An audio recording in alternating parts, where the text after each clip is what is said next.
हाँ, आज अगर इस न्यूज पॉइंट में चर्चा करें और दो लोगों का नाम लेना हो तो इन दोनों के अलावा कोई तीसरा नाम नजर नहीं आएगा आपको, क्योंकि इन दोनों के कारण आज मोदी बुरी तरह फंस गए।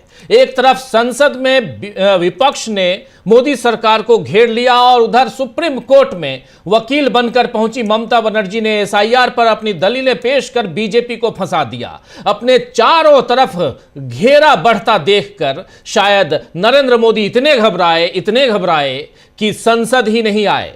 5 बजे संसद में उनको बोलना था, राष्ट्रपति के अभिभाषण पर अपनी बात रखनी थी।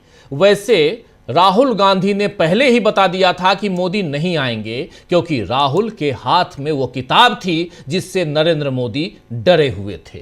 आइए जरा सुन लेते हैं, ये राहुल गांधी की जुबानी है कि नरेंद्र मोदी नहीं आएंगे क्योंकि राहुल गांधी के हाथ में वो किताब है जिससे नरेंद्र मोदी डरे हुए हैं। सुनिए जरा राहुल गांधी को। ये सरकार कह रही है कि किताब है ही नहीं। Speaker has said that this book does not exist. Government has said this book does not exist.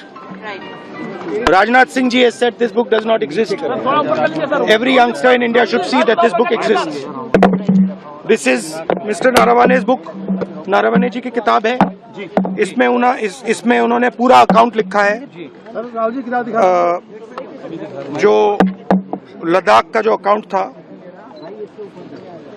और मुझे कहा गया है और मुझे कहा गया है कि मैं इस बुक को कोट नहीं कर सकता हूं, बट यहाँ पे पूरा लिखा है। यहाँ पे मेन लाइन है जो प्रधानमंत्री ने कही, जो उचित समझो वो करो। राइट? जब चीफ ऑफ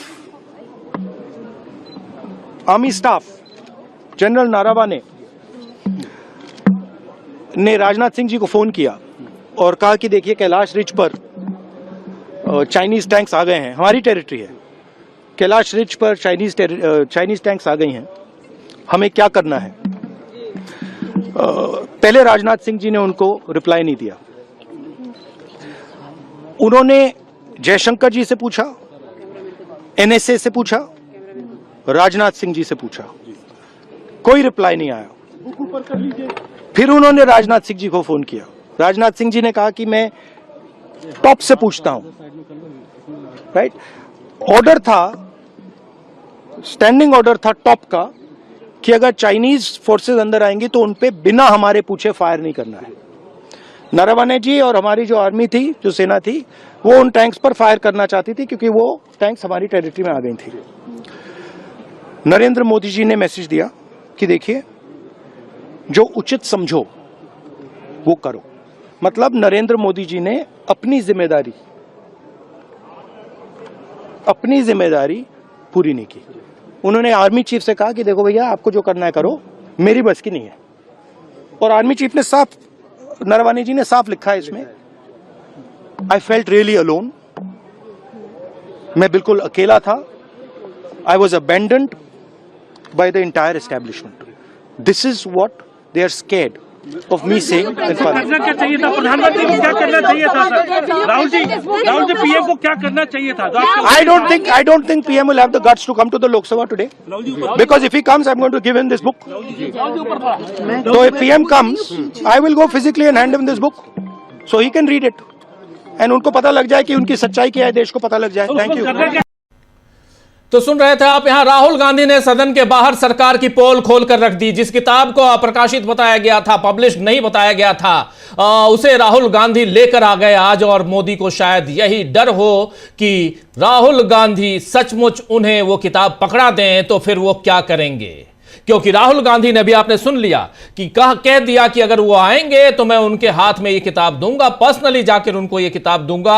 और राहुल गांधी को आप याद कीजिए, जब परसों राहुल गांधी बोलना उन्होंने शुरुआत की थी बोलने की और इस किताब का जिक्र किया था, तो राजनाथ सिंह देश के रक्षा मंत्री कहे जो किताब है ही नहीं, प्रकाशित ही नहीं हुआ है, जिस किताब का प्रकाशन ही नहीं हुआ उस किताब को आप कैसे यहां कोट कर सकते हैं? उस दिन राहुल गांधी के हाथ में यह किताब नहीं थी, लेकिन कारवां मैगजीन के वो सारे अंश थे जिसमें ये सारी बातें लिखी गई हैं। और अब आज राहुल गांधी इस किताब को लेकर चले आए और उन्होंने साफ साफ कहा कि मैं ऑथेंटिकेट करने के लिए तैयार हूं, मैं इस किताब को नरेंद्र मोदी के हाथ में देने के लिए तैयार हूं। लेकिन नरेंद्र मोदी को आना था 5 बजे और वो नहीं आए। आज नरेंद्र मोदी को बोलना था संसद में। मोदी को शायद यही डर हो कि कहीं राहुल गांधी सचमुच उन्हें वो किताब पकड़ा दें तो फिर वो क्या करेंगे। वैसे भी मोदी का डर अब देश के सामने खुल ही चुका है दोस्तों। आज अपने डर को दबाने के लिए बीजेपी ने फिर नेहरू पर वार करने वाला दांव चला, जिसे प्रियंका गांधी ने सनक बताया है। आइए जरा सुनिए प्रियंका गांधी क्या कह रही हैं, सुन लीजिए जरा। एक सबसे पहले स्पष्ट ये होना चाहिए कि निशिकांत दुबे जी तभी उठते हैं जब सरकार की इजाजत होती है, जब सरकार कहती है कि जाओ हाउस को डिसरप्ट करो। 0 आवर बैलेट पे आता है, आप देखिए उनका हर रोज 0 आवर आ जाता है।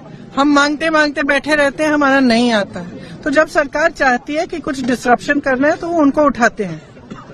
अब आप बताइए, अगर एलओपी को बोलने नहीं दिया, एलओपी को एक किताब जो प्रकाशित है, जो आज आपके सामने भी दिखाई है उन्होंने कि प्रकाशित किताब है, अमेज़न से खरीदी गई प्रकाशित किताब है, उससे कोट नहीं करने दे रहे। आप नियम कह रहे हो कि ये नियम का उल्लंघन है। तो अब ये महाराज उठे हैं और ये 6 किताबें सामने दिखा रहे हैं, उनमें से कोट कर रहे हैं, आप कुछ नहीं कर रहे हैं। इनका माइक चला जा रहा है। और किस लिए कराया गया? ये सरकार स्पष्ट दिखाना चाहती है कि इस संसद में सिर्फ उनकी चलती है। ये तो स्पीकर साहब का भी निरादर है, ये संसद का निरादर है, ये लोकतंत्र का निरादर है, ये इस देश की जनता का निरादर है। ये संसद, मैंने सुबह भी कहा, लोकतंत्र का मंदिर है। इसमें पूरे देश की आस्था जुड़ी है। इस संसद से एक एक हमारा जो नागरिक है उसकी आस्था जुड़ी हुई है। और आस्था किस चीज में है? लोकतंत्र में है, अपनी अभिव्यक्ति में, कि हर नागरिक की अभिव्यक्ति यहाँ पे होनी चाहिए। अब जो लीडर ऑफ ऑपोजिशन है वो खुद एक व्यक्ति नहीं है, वो एक प्रतिनिधि है पूरे विपक्ष का।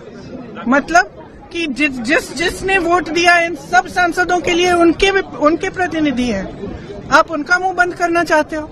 वो एक किताब से कोट कर रहे हैं, आप उस किताब से कोट नहीं करने दे रहे। और कोई सरकार किसी को रोज रोज खड़ा कर देगी और वो तमाम फिजूल की बातें ऐसी, फिर वही नेहरू की बातें, फिर नेहरू। सनक है ये। और सनक इसलिए है कि आप देश का ध्यान भटकाना चाहते हैं, क्योंकि आपको मालूम है कि अब देश का ध्यान कहाँ गया है। वो जो जनरल साहब है उन्होंने जो कहा आपकी लीडरशिप के बारे में कि चीनी टैंक हमारे सरहद पे खड़े हुए हैं और यहाँ 2 घंटे लगा रहे हैं हमारे लीडर की क्या निर्णय लेना है। और अंत में और वहाँ जनरल साहब इंतजार कर रहे हैं कि कोई निर्णय आएगा, और 2 घंटे बाद निर्णय क्या आता है कि आप खुद ही निर्णय ले लो। और फिर ये लोग बात करते हैं इंदिरा गांधी जी का, ये लोग बात करते हैं इतिहास का। इंदिरा गांधी जी कभी पीछे हटी निर्णय लेने से? कभी पीछे हटी? पाकिस्तान के 2 टुकड़े कैसे किए? अपने कमरे में दुबक के कि हम निर्णय नहीं लेंगे, आप ले लीजिए। ऐसे नहीं होती है लीडरशिप, नेतृत्व ऐसे नहीं होता है, देश ऐसे नहीं चलता है। और तो यहां प्रियंका गांधी साफ साफ कह रही हैं कि लीडरशिप क्या होती है, नेतृत्व क्या होता है। यह बात यहां प्रियंका गांधी ने बता दी और इंदिरा गांधी का एग्जाम्पल देकर, उदाहरण देकर समझा दी उन्होंने। वैसे आज नेतृत्व की ऐसी ही मिसाल ममता बनर्जी ने भी पेश की है। थोड़ा सा संसद से बाहर सुप्रीम कोर्ट की ओर, और ये तस्वीरें आप देख रहे हैं। सबसे शुरुआत में इधर आप देखिए एक तस्वीर दिखाई दे रही है, ये है ममता बनर्जी की तस्वीर। ममता बनर्जी आज वकीलों की टोली में शामिल। ममता बनर्जी के जुझारू तेवर तो सब जानते हैं, लेकिन आज उन्होंने वकील बनकर जिस तरह सुप्रीम कोर्ट में एसआईआर के खिलाफ अपनी दलीलें पेश की, उसने एक नया इतिहास आज रच दिया है। आपको बता दूं कि ममता बनर्जी ने अपनी दलील खत्म करते हुए लोकतंत्र बचा लीजिए की जो अपील माननीय न्यायालय से की, उसमें मोदी सरकार बुरी तरह से घिर गई है। ममता बनर्जी ने साफ यही कहा कि मिलॉर्ड, सर कह रही थी वो, सर प्लीज हमारे लोकतंत्र को बचा लीजिए। आइए जरा सुनिए एक छोटी सी बाइट ममता बनर्जी वकील के रूप में अपनी दलीलें पेश करते हुए, आप लोगों में से बहुत सारे साथी दिन में जब हम लाइव कर रहे थे सीधे सुप्रीम कोर्ट में जो कुछ चल रहा था इसको आप लोगों ने देखा है, लेकिन यहां बहुत महत्वपूर्ण है आज दिन भर के घटनाक्रम पर अगर नजर डालें तो ममता बनर्जी की आज की इस बाइट को सुनना भी बहुत जरूरी है। सुनिए जरा। With his permission, sir, only one thing, sir. Your point we have well taken. Sir, it depends on some district, some state, sir. We have suppose 44 district. We have 23 district. Now SDM is depends on the district wise. Now whatever we have the strength, we have included all. Alright. We are cooperating to them Are all. you prepared- are you Micro. prepared to provide class to group? Yes, we have given, sir. Whatever they ask, Alright. we have given. But they are telling All right, please. what I don't believe. I think we will be able to find out a practical solution. Very well. On Monday when we take up this matter, we are granting them 2 days time to have instructions based upon these all the notes and information which you have gathered. Very well. And you also on Monday, please give us the list of the Group B officers which you are in a position to spare Yes. and to provide to them for their Furnish it in assistance. advance. So that And your lordships may list that matter also because Yes. there is direct bearing on that. ICT. There is an atmosphere of hostility, Election Commission says. And it contains all our communication to the but with government, written trying for communication help. issued contemporaneous. issue notice. Manoj, just I have one apprehension, that's all I have. I don't want Mr. Dwivedi coming on Monday and saying now we have finished 1.2 crore hearings as a figment of his. It's all right. Numbers. We are entitled to our defense. Correct, that's what you said. That's an ongoing exercise that will continue. Sir, only my last submission, sir. Sir, what about they have only first phase 58 lakhs deleted. They didn't have any scope to appeal even Form 6. Number 2, the second phase, 1 crore 30 lakhs. Only my request would be, whatever the system is maintaining the other state, they are only targeting Bengal. Only for Bengal they appointed these micro observers. Not the This forum, is- military. Yes, Plate- for to bulldoze the West Bengal people. Sir, my humble submission will be, sir, the logical discrepancy case not to be deleted, and there should be, as it is, it should be cleared by the DO and the ERO, not with the micro observer, not with the role observers. Well, they as well see your lordship's directions on the last occasions. So give us the list of the officers whom you can spare. Yes. Whom you can spare.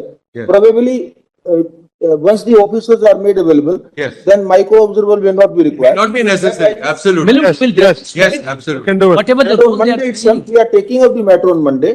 Meanwhile, they will also get instructions and you also give us that list. Very well. Mr. Diwan, please ask your junior to give Yes. complete set of paper book. Of course. In both matters will. Both matters. And in Mr. Gopal's matter, to item he- 37. he was Yes. very learned in Sir, with my humble regards, I convey my great regards, personal fame. and I will just tell, save democracy. 1 minute, madam. Joy Save was democracy. तो देख लिया आपने, हाथ जोड़कर इन्होंने अंबल regards यहां पर साफ साफ कहते हुए कि आप सेव कर लीजिए इस डेमोक्रेसी को।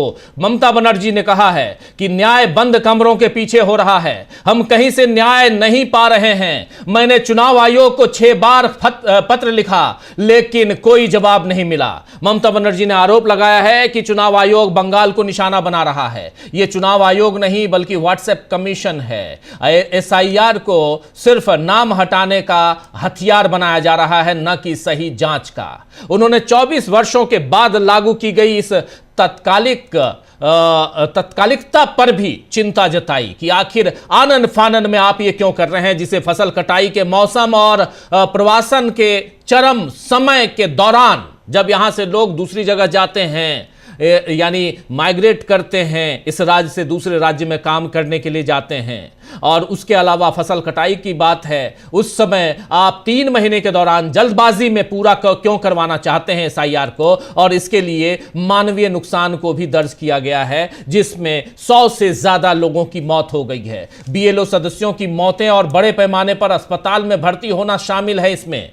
ममता बनर्जी ने यह भी बताया आज कि SIR के पहले चरण में ही लगभग 58 लाख लोगों के नामों को काट दिया गया। क्यों? क्योंकि बताया गया ये मृत हैं, इनको मृत घोषित कर दिया गया। कई महिलाओं के नाम हटाए गए हैं, जिससे यह प्रक्रिया महिला विरोधी लग रही है। सुप्रीम कोर्ट ने ममता बनर्जी की याचिका पर चुनाव आयोग को नोटिस जारी किया। चुनाव आयोग 10 फरवरी तक जवाब दाखिल करने को कहा है कि हम दाखिल कर देंगे। सोमवार को यानी 9 फरवरी को इस पर सुनवाई होगी दोबारा। अब आगे इसमें क्या फैसला आता है ये तो बाद में ही पता चलेगा, लेकिन आज ममता बनर्जी ने बीजेपी को समझा दिया कि बिहार जैसा खेल वो बंगाल में नहीं कर पाएगी। इससे पहले ज्ञानेश कुमार को भी ममता बनर्जी ने जिस तरह से घेरा है, उसके बाद बीजेपी बैकफुट पर दिख रही है। ममता बनर्जी की दलीलों पर अखिलेश यादव ने क्या कुछ कहा है, जरा उनको भी सुन लीजिए। लेते हैं यहां पे, जरा सुनिए अखिलेश यादव को।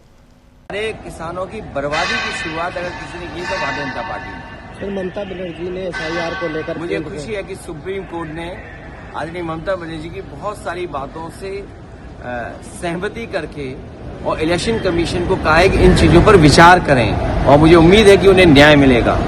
भारतीय जनता पार्टी की काली करतूत की वजह से उन्हें काला कोट पहनना पड़ा, और हम तो जनता से कहेंगे, आज उन्होंने सदन में या कोर्ट में खड़े होकर बात की। जनता को भी अपने हक के लिए और अपने मतदान के हक के लिए खड़ा होना चाहिए, क्योंकि एक बार मतदाता का मत का अधिकार छिन गया तो अधिकार लगातार छिनते चले जाएंगे। जमीन का अधिकार छिनेगा, राशन का छिनेगा, आपकी विरासत का छिनेगा, आपकी नागरिकता का छिनेगा।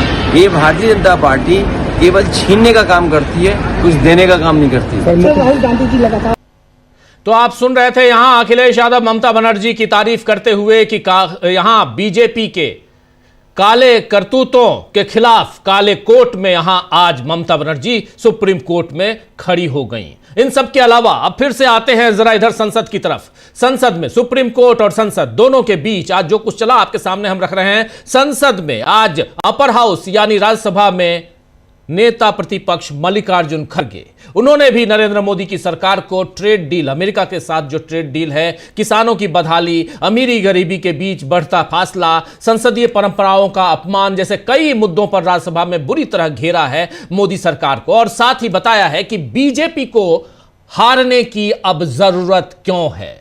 जरा सुनिए, साफ साफ कह रहे हैं यहां मल्लिकार्जुन खड़गे कि बीजेपी को अब हारने की जरूरत है। सुनिए जरा। आपकी नफरतें बताती है, आपकी नफरतें बताती है कि आपको प्यार की जरूरत है। आपकी नफरतें बताती हैं कि आपको प्यार की जरूरत है। जीत ने अंधा कर दिया है तुम्हें, जीत ने अंधा कर दिया है तुम्हें, आपको एक हार की जरूरत है। धन्यवाद। जय हिंद, जय। तो सुन लिया आपने, जय हिंद जय संविधान कहते हुए ये बैठ गए, लेकिन उससे पहले इन्होंने यही कहा कि आपकी नफरतें बताती हैं कि आपको प्यार की जरूरत है। आपकी नफरतें बताती हैं कि आपको प्यार की जरूरत है। जीत ने अंधा कर दिया है तुम्हें, आपको एक हार की जरूरत है। तो दोस्तों, ये सुप्रीम कोर्ट एक तरफ और दूसरी तरफ ये संसद, जहां देश भर के चुने हुए प्रतिनिधि, देश की जनता का प्रतिनिधित्व करने वाले वहां कानून बनाते हैं और सुप्रीम कोर्ट उसी कानून का रखवाला है। लेकिन दोनों जगह जो चीजें चल रही हैं वो आपके सामने हैं। आइए, राहुल गांधी के हाथ में वो किताब, और उस किताब से क्यों भाग रहे हैं नरेंद्र मोदी, क्यों भाग रही है नरेंद्र मोदी की सरकार, उनके मंत्री क्यों भाग रहे हैं, इस पे चर्चा करेंगे और समझेंगे कि क्या वाकई बीजेपी का हारना अब जरूरी है, जैसे कह रहे हैं यहां पर मल्लिकार्जुन खड़गे, ताकि देश में प्यार, भाईचारा, अमन, लोकतंत्र और संविधान बचा रहे। चलिए चर्चा की शुरुआत करते हैं। क्या सचमुच डर गए हैं नरेंद्र मोदी? क्या राहुल गांधी के हाथ में किताब और उससे डर गए हैं नरेंद्र मोदी? राहुल और ममता की हुंकार से डर गए क्या नरेंद्र मोदी? चलिए शुरुआत करते हैं। हमारे साथ कुछ वरिष्ठ साथी जुड़े हुए हैं, उनसे आपका परिचय करवाता हूं और फिर आगे बढ़ते हैं। देखिए, 5 वरिष्ठ साथी हमारे साथ जुड़े हुए हैं। हमारे साथ सुनील शुक्ला जी हैं, हमारे साथ अमलेंदु उपाध्याय जी, डॉक्टर राकेश पाठक जी, शकील अख्तर जी और प्रशांत टंडन जी, मुकेश कुमार सिंह साहब, तमाम साथी हमारे यहाँ मौजूद हैं। आप सबका स्वागत, इस्तकबाल है। स्वागत, इस्तकबाल आप तमाम दोस्त साथी शुभचिंतक आप सबका, जो अब तक जुड़ चुके हैं उनका भी, जो जोड़ने वाले हैं उनका भी। आंखों देखी, शकील जी, क्या कुछ चल रहा था उधर संसद में? सुप्रीम कोर्ट में जो हुआ सब कुछ आपके सामने वीडियो के जरिए हम रख चुके हैं, लेकिन संसद में बहुत सारी चीजें वीडियो के बाहर भी होती हैं, और शकील जी से बेहतर कौन बताएगा। शकील जी, क्यों यहाँ पर नरेंद्र मोदी तो 5 बजे बोलने वाले थे, जवाब देने वाले थे आज अभिभाषण पर जो चर्चा हुई उस पर। बार हर चीज के लिए इनका दावा होता है पहली बार, दुनिया में कहीं कुछ नहीं हुआ, इन 12 साल में ही सब कुछ पहली बार हुआ। तो जनाब पहली बार यह हो गया कि सदन का नेता प्रधानमंत्री दिए हुए नियत समय पे राष्ट्रपति के अभिभाषण पे जवाब नहीं दे पाया। भारत के इतिहास में, संसदीय इतिहास में पहली बार। पहले 4 बजे तय किया था, फिर 5 बजे आए, लेकिन 5 बजे भी प्रधानमंत्री आके राष्ट्रपति के अभिभाषण का जवाब नहीं दे पाए। इस पहली बार के चक्कर में संसदीय लोकतंत्र का कितना नुकसान ये कर रहे हैं पता नहीं इनको मालूम है कि नहीं मालूम। मल्लिकार्जुन खड़गे ने बहुत सही कहा, लास्ट बोला, बिल्कुल अंतिम शब्द थे उनके, इन्हें एक हार की जरूरत है। नेता प्रतिपक्ष को भी पहली बार इतिहास में राष्ट्रपति के अभिभाषण पे नहीं बोलने दिया गया, और उन्हें नहीं बोलने दिया गया तो हर चीज का रिएक्शन होता है, नतीजा होता है। नतीजा यह हुआ कि खुद प्रधानमंत्री भी नहीं बोल पाए। राजीव जी, अभी अभी जब हम यहां बैठ रहे थे उससे पहले हमने चेक किया, अभी तक निशिकांत दुबे ने जो गालियां दी हैं, जो अश्लील अभद्र शब्द बोले हैं, उसे एक्सपंज नहीं किया है। जरा वो पूरा प्रकरण भी बता दीजिए, जो हमारे साथी नहीं जानते हैं उनको बता दीजिए कि आज निशिकांत दुबे ने किया क्या है। अभी तक उसको एक्सपंज नहीं किया है।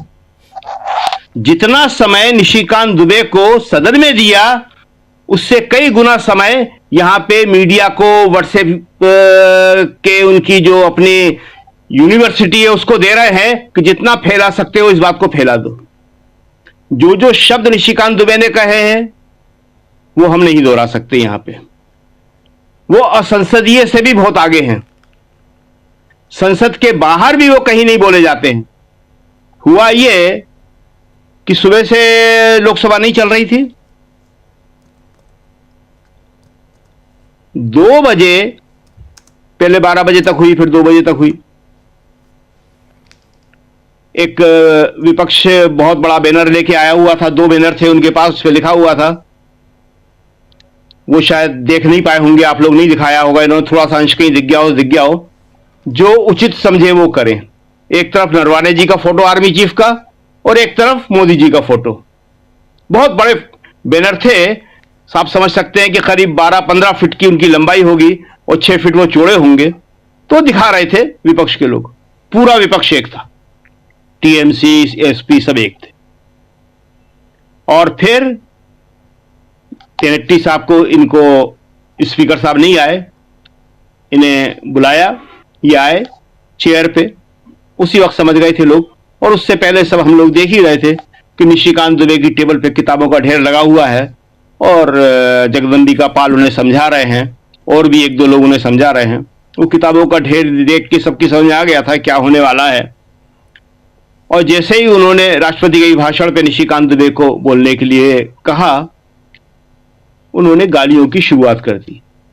ठीक वैसी ही गालियां जैसे रमेश विधुड़ी ने लोकसभा में दी थी। एक के बाद एक किताब उठाते थे, बताते थे, रखते थे, और उन्हें रोकने टोकने की चेयर की तरफ से कोई कोशिश नहीं हुई। विपक्ष बहुत आक्रोश में, वेल में आ गया, पर्चे फेंकने लगा, यहां तक कि चेयर के ऊपर ही पर्चे फेंके उन्होंने। लेकिन निशिकांत दुबे को पूरी छूट दी गई, बोलते जाओ जो बोलना है। एक किताब उठाते थे, उसका नाम लेते थे, और गालियां नेहरू को, इंदिरा जी को, पूरे नेहरू गांधी परिवार को।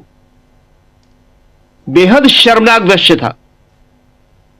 और उसके बाद जब उन्होंने देखा कि काम पूरा हो गया है, सारी किताबें उन्होंने दिखा दी है, सब कुछ बोल दिए हैं, सारी कटिंग उन्होंने दिखा दी है, जो जो बोल रहा था, किताब में क्या लिखा है किसी को नहीं मालूम, नाम लेते थे किसी का भी, और गालियां शुरू हो जाते थे। उसके बाद उन्होंने कहा कि सदन जो है 5 बजे तक के लिए स्थगित कर दिया जाता। काम पूरा हो गया सरकार का।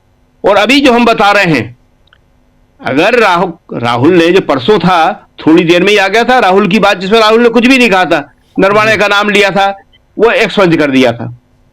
कल केसी वेणुगोपाल का एक्सपंज कर दिया था।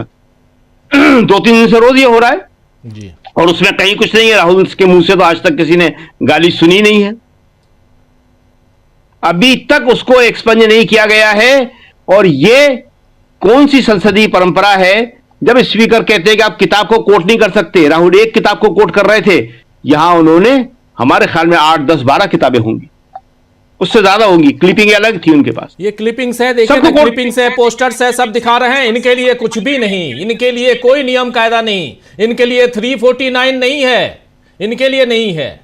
ये सब कुछ दिखा रहे थे और पूरा कैमरा इन पे फोकस्ड था, पूरा कैमरा बार बार। जी शकील जी। दो अलग अलग हो जाते हैं। एक टीवी में देखना, वहां का वो सिलेक्टेड आइटम दिखा रहे होंगे यहाँ पे जी, और हम लोग जो है वहां पे अंदर का सारा दृश्य देख रहे थे जी। तो उसमें बहुत सारी चीजें हैं। निशिकांत दुबे पे लोगों की निगाहें कम थी, विपक्ष में ज्यादा थी कि विपक्ष कितना आक्रोश में है, गुस्से में है। और फिर जैसे ही सदन स्थगित किया, आप ही चेयर पे बैठे हुए थे, कृष्णा प्रसाद तेनट्टी नाम है शायद इनका जी। प्रियंका के नेतृत्व में बहुत तेजी के साथ पूरा विपक्ष इन्हीं के बगल से गुजरता हुआ सीधा लोकसभा अध्यक्ष के चेंबर में चला गया और वहां उन्होंने बहुत कड़ा प्रतिरोध किया कि आप यह क्या कर रहे हैं। बीजेपी के लोग भी घुस गए वहां पे जी। काफी आरोप प्रत्यारोप हुआ, गर्मा गर्मी का माहौल रहा वहां पे। लेकिन आज जो हुआ और जिस तरह ये देखिए जो कह रहे हैं, जरा इसको दिखा देते हैं, जरा इसको दिखा देते हैं, फुल दिखा देते हैं। बहुत छोटा, किसी ने सांसदों में से किसी ने इसको रिकॉर्ड किया है, बहुत छोटा है, 8 सेकंड का है, लेकिन बहुत इंपॉर्टेंट है दोनों साइड से बिल्कुल। और आप देखिए कि कैसे आराम से इस ढंग से बैठे हुए हैं लोकसभा अध्यक्ष। जरा इसको फुल स्क्रीन लेके आइए, जो आप कह रहे हैं इसको देखना जरूरी है। देखिए जब प्रियंका गांधी के नेतृत्व में पूरे गए हैं, फुल स्क्रीन लेके आइए, बहुत महत्वपूर्ण है जो यहां शकील जी कह रहे हैं। आंखों देखी, बहुत कुछ हम लोग ऐसा है जो टेलीविजन पे नहीं देख पाते हैं, लेकिन जब आप वहां मीडिया दीर्घा से, अगर आप प्रेस गैलरी से अगर देखेंगे, वहां बैठते हैं, तो बहुत कुछ आप अपनी आंखों से देख पाते हैं कि क्या चल रहा है, जिसका जिक्र यहां कर रहे हैं शकील जी। जरा देखिए, फुल स्क्रीन देखिए।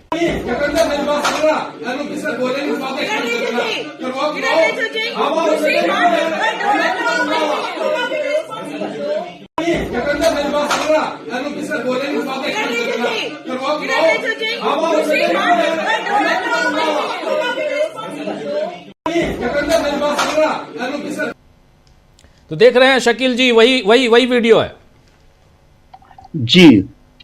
तो बहुत ही शर्मनाक दृश्य था आज। इस तरह सत्ता पक्ष को, पूर्व प्रधानमंत्रियों को गाली देने का मौका देना, क्या छवि बनेगी देश की, उन्हें इसकी चिंता नहीं है। लेकिन चाहे निशिकांत दुबे को वो ले आए, चाहे कुछ कर ले, अंत में वही हुआ जो राहुल गांधी ने कहा था कि प्रधानमंत्री नहीं आएंगे, और प्रधानमंत्री नहीं आए। ये कोई अच्छी बात नहीं है। प्रधानमंत्री को आना चाहिए, जवाब देना चाहिए राष्ट्रपति के अभिभाषण पे, लेकिन पहले आपने नेता प्रतिपक्ष को नहीं बोलने दिया और आज आपके साथ भी यही स्थिति हो गई। राहुल गांधी ने इससे पहले सदन के बाहर जो आपने वीडियो दिखाया वो सब कुछ कह दिया, और ये बैनर बाहर भी लगे हुए थे, जो उचित समझो वो करो। राहुल ने किताब दिखाते हुए सबसे पहले, जब राहुल बाहर आए, ये वीडियो थोड़ी देर बाद का है, उससे पहले एक छोटा और वीडियो है, राहुल ने बाहर आके सिर्फ एक वाक्य बोला था, जो उचित समझो वो करो, और बड़ा मीनिंगफुल था। उस समय ऐसा लगा कि राहुल, हालांकि ऐसा करते नहीं है, कि राहुल ये द्विअर्थी संवाद बोल गए। उन्होंने भी जैसे चैलेंज किया हो कि ले ये किताब लेके मैं आया हूं, जो उचित समझो मेरे खिलाफ भी करो। हालांकि वो कहा यह गया था कि नरवाणे से जो मोदी ने कहा था वो उसको बता रहे थे कि जो उचित समझो। और आज मतलब आश्चर्यजनक, और क्या हालत इन लोगों ने कर दी है, उसके क्या परिणाम हो रहे हैं। जो पोस्टर बैनर सदन के बाहर लगाए गए थे, उनमें विपक्ष एपस्टीन का फोटो भी लगाए हुए था जी, मोदी जी के साथ एपस्टीन का फोटो भी लगाया हुआ था। तो अब आप एपस्टीन की बात, एपस्टीन फाइल और ये सारी चीजें, नरवाणे जी की किताब कहां छुपेगी। आप कह रहे थे कि किताब है ही नहीं, और प्रियंका ने बताया कि अमेज़न से खरीदी है किताब। राहुल साथ में लेके आए थे, वो पेज पढ़ के सुना रहे थे जहां उन्होंने लिखा था। मतलब आर्मी चीफ देश का वो कह रहा है कि मैं अपने आप को बिल्कुल अकेला असहाय महसूस कर रहा था, मेरे साथ कोई नहीं खड़ा था। और आपने देखा होगा मीडिया किस तरह के वहां सवाल कर रहा था। तो पीएम क्या करते? ये पीएम से पूछना था भैया कि पीएम क्या करते। 3 घंटे आर्मी चीफ पूछता रहा कि क्या करना है। शकील जी, मीडिया वाले पूछ रहे हैं आप रहते तो क्या करते।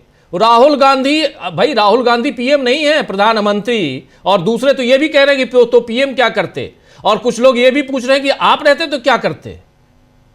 वही उसी का जवाब फिर प्रियंका गांधी ने दिया था। जो सवाल जो ये वाला था कि आप रहते तो क्या करते, उसी का जवाब प्रियंका गांधी ने दिया था कि इंदिरा गांधी ने क्या किया था। निर्णय बंद कमरे में दुबक के नहीं लिया जाता है। 2 टुकड़े कर दिए थे पाकिस्तान के, वही उसका जवाब दिया था कि ये तो एक बड़ा हाइपोथेटिकल सवाल है कि हम होंगे तब बताएंगे कि हम होते तो क्या करते। लेकिन हमारी पार्टी के जो लोग थे, परिवार के तो नहीं कहना चाहिए, प्रियंका इस तरह के शब्द यूज नहीं करती हैं कि परिवार का है, लेकिन परिवार के भी थे जो डीएनए की बात करते हैं। तो वो किया था उन्होंने, फैसला लिया था। हेनरी किसिंगर निक्सन के मुंह पे कह के आई थी, उन्होंने कहा 7वां बेड़ा पहुंचा रहे हैं, इंदिरा ने कहा 8वां बेड़ा ही पहुंचा दो। लेकिन अब फैसला होगा, बांग्लादेश बनेगा। तो राहुल ने वो पेज पढ़ के सुनाया और 3-4 घंटे आर्मी के जनरल चीफ आर्मी चीफ पूछते रहे अलग अलग लोगों से। राजनाथ सिंह, सुरक्षा सलाहकार डोभाल जी, जयशंकर विदेश मंत्री, कोई जवाब देने को तैयार नहीं है, ऊपर पूछेंगे। वो 3 घंटे पहले जो आप बाद में आपने कहा कि जो उचित समझो वो करो, 3 घंटे पहले कर दे कह देते जी। वो पूरा किताब में वर्णन है उसका, एक एक चीज का, कि किस तरह टैंक चले आ रहे हैं। और भारतीय सैनिकों की हालत उस समय गुस्से में, उनके हाथ बांध दिए आपने। वो देख रहे हैं कि चीन के टैंक चले आ रहे, साथ फौज भी थी, वो चली आ रही है आपकी तरफ, बढ़ती चली आ रही है, और आपसे कह रहे हैं कि फायर नहीं करो। बहुत ही शर्मनाक स्थिति थी। और वैसी ही शर्मनाक स्थिति आज निशिकांत दुबे ने वहां पेश कर दी है। सरकार तो क्या कहना चाहिए इसमें, लोकसभा स्पीकर ने, लोकसभा के चेयर ने न उन्हें रोका न टोका और पूरा बोलने का मौका दिया। और अभी आप देख लें शायद कि एक्सपंज अभी तक शायद किया नहीं है, अभी तक खबर नहीं आई कि एक्सपंज किया है। अभी तक नहीं है। मैं भी रात को जब करेंगे, और हो सकता है हम यहां भी गलत साबित हो जाएं, करे ही नहीं, बोल दे। बाद में कई चीजें बताई जा सकती है टेक्निकल तरीके से कि हमने उसी टाइम कह दिया था कि रिकॉर्ड में नहीं जा रहा है। कहां कहा था, क्या कहा था, किसी ने सुना नहीं है। सब में चर्चा थी, कहीं नहीं सुना किसी ने कि जा रहा है कि नहीं जा रहा रिकॉर्ड में जी। पूरा मौका दिया गया। तो अब बाद में बताएंगे हम खड़गे जी का भी अच्छा, बहुत अच्छा बोला था उन्होंने। बिल्कुल। फिलहाल तो ये है लोकसभा का जो आप पूछ रहे थे, तो लोकसभा का ये था। जी बिल्कुल, आपकी नफरतें बताती हैं कि आपको प्यार की ज़रूरत है, जीत ने अंधा कर दिया है तुम्हें, आपको एक हार की ज़रूरत है। डॉक्टर राकेश पाठक जी, ज़रा आपके पास आना चाहता हूं और आपसे समझूं कि क्या यहाँ राहुल गांधी जो कर रहे हैं, आज तो किताब लेके चले आए, अमेज़ोन पे ये किताब बिक चुकी है। राहुल गांधी कह रहे थे कि विदेश में भी किताबें बिक रही हैं। और नरेंद्र मोदी, पहले कल से ही खबर थी कि आज 4 बजे नरेंद्र मोदी का भाषण होगा, हम लोग भी तैयारी उसी हिसाब से करके बैठे हुए थे, मोदी जी का भाषण सुनेंगे। फिर आया नहीं, 5 बजे होगा, 5 बजे का इंतज़ार करते रहे। और शकील जी ने बाद में बताया कि नहीं, अब आज नहीं, बस ख़त्म, आज नहीं। लेकिन क्या यहाँ सचमुच, और निशिकांत दुबे जिस ढंग से आज उन्होंने भाषण दिया है और जितनी गंदे लहजे में, गंदे शब्दों का इस्तेमाल करते हुए उन्होंने संसद की मर्यादा परंपराओं को तोड़ा है, इस पर सरकार क्यों नहीं कुछ कहती है? यहाँ चुप्पी क्यों? सरकार क्यों कुछ कहेगी राजीव जी? जो हो रहा है, निशिकांत दुबे ने जो कुछ पढ़ा है, सुनाया है, वो सब सरकार की मर्जी से ही तो हो रहा है।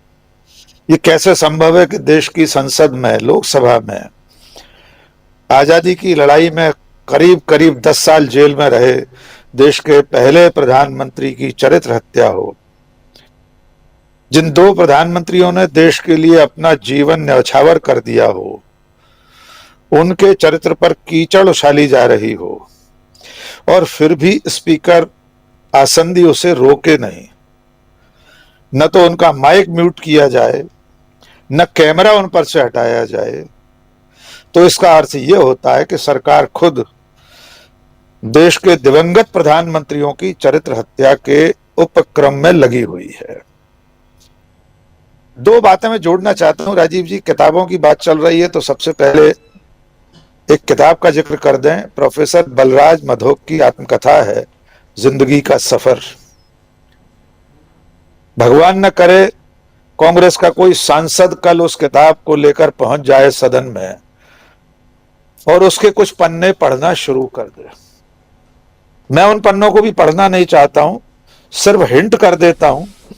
उस आत्मकथा के तीसरे संस्करण के पेज नंबर 25 पर लिखा हुआ है, और वो जो कुछ लिखा है अगर सदन में किसी कांग्रेस नेता ने सुना दिया तो नरेंद्र मोदी सहित पूरी भारतीय जनता पार्टी के कानों में से खून निकल पड़ेगा।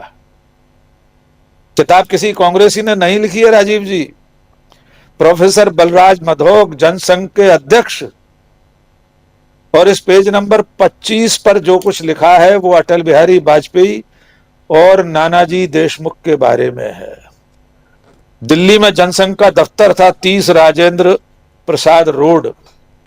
सिर्फ एक शब्द दोहरा देता हूं, प्रोफेसर बलराज मधोक को जगदीश प्रसाद माथुर जो दिल्ली के नेता थे, उन्होंने इत्तला दी कि 30 राजेंद्र प्रसाद मार्ग जो पार्टी का दफ्तर है उसे व्यभिचार का अड्डा बना लिया गया है।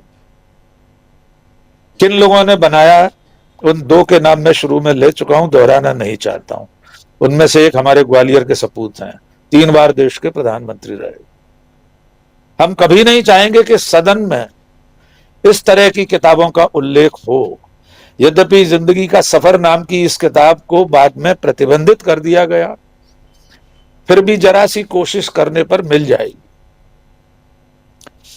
अब सदन में बोलने को लेकर, किताब के हवाले से बोलने को लेकर राहुल गांधी को जिस तरह रोका और टोका गया, पहले कहा गया राजनाथ सिंह की तरफ से किताब छपी ही नहीं है, राहुल गांधी ने किताब भी लाकर दिखा दी।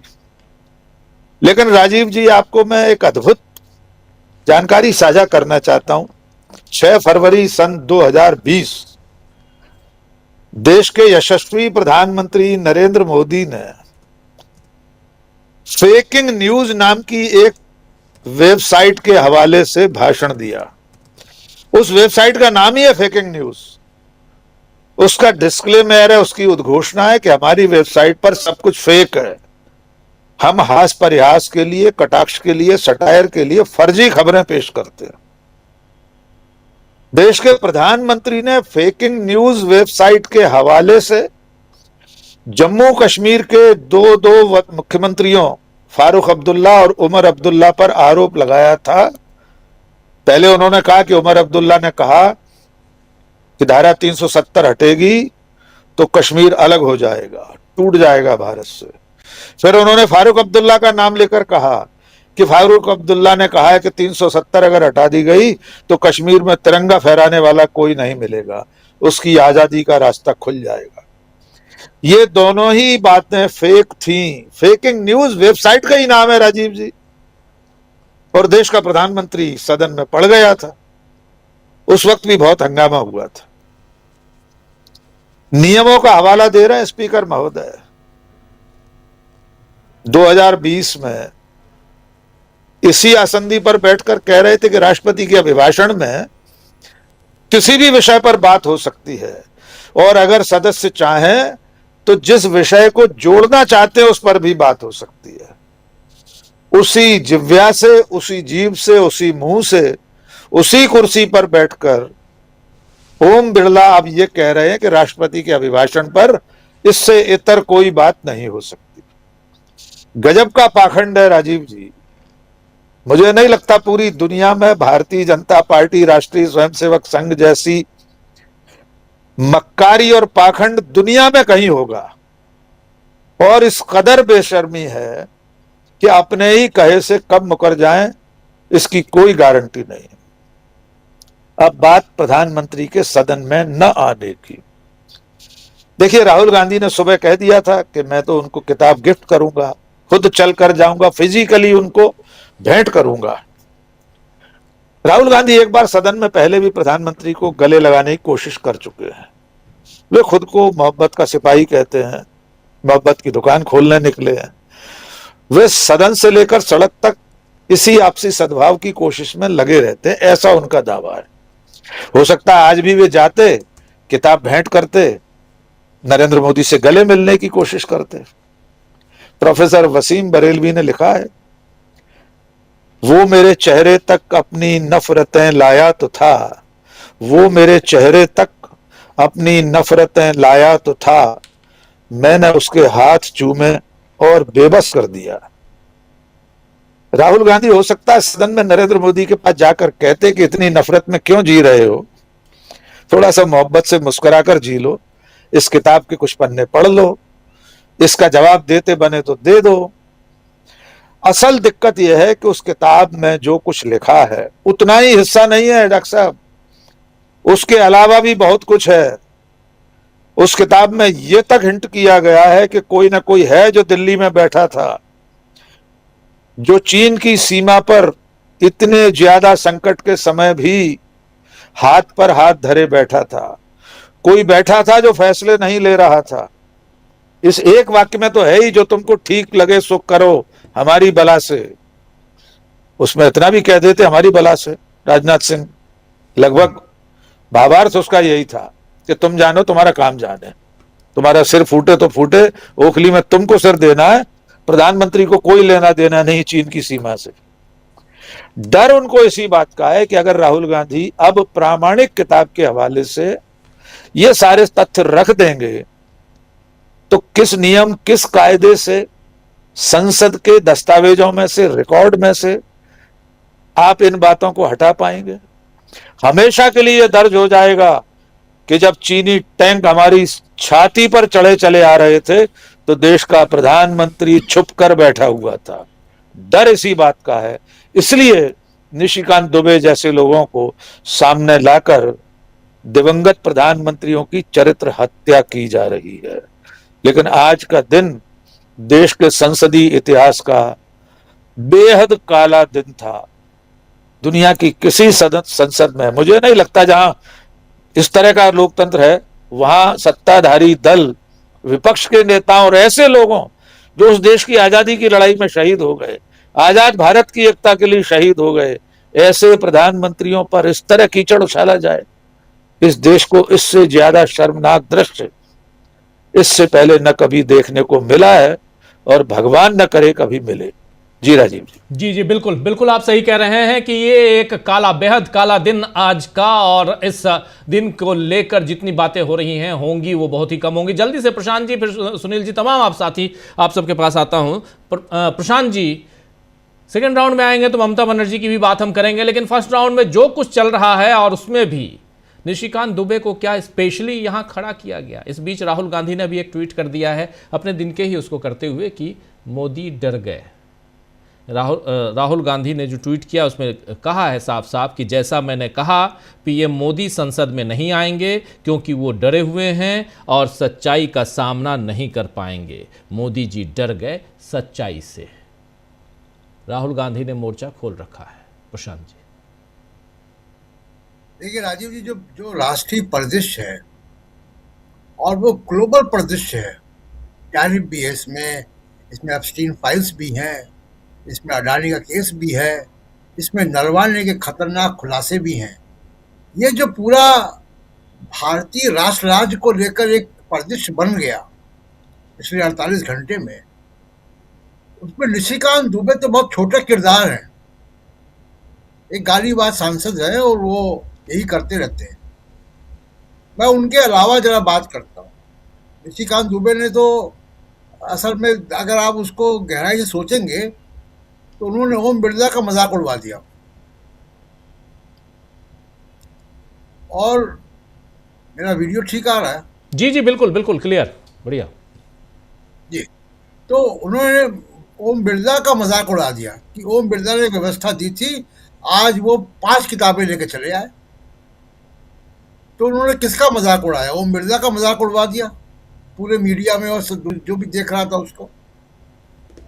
अब जो आप देखिए कि जनरल नरवाने जितना अकेले थे 31 अगस्त रात को 10:30 बजे, आज की तारीख में भारत के प्रधानमंत्री उतने ही अकेले हैं और बड़े बड़े आरोप लग गए। राहुल गांधी ने अगर कह दिया कॉम्प्रोमाइज प्राइम मिनिस्टर, और उस कॉम्प्रोमाइज प्राइम मिनिस्टर को डिफेंड करने कोई नहीं आया सिवाय उनकी पार्टी के या निशिकांत दुबे के अलावा। किसी भी गंभीर व्यक्ति ने उनको डिफेंड किया, किसी अखबार के संपादकीय लिख के उनको डिफेंड नहीं किया, किसी बड़े कॉलम लिखने वाले ने डिफेंड नहीं किया, कोई और सीरियस क्वार्टर से उनको कोई राजनयिक ने, कोई पुराना अध्यक्ष ने उनको डिफेंड नहीं किया। तो उतने ही अकेले हैं वो। और आप सोचिए कि व्हाइट हाउस की प्रवक्ता, ट्रंप की प्रवक्ता मजाक उड़ा रही है। वो कह रही है कि जी हमने 28% लगाया है टैरिफ, उनके ऊपर 18% और होगा। वीडियो डाउन हो रहा है जी।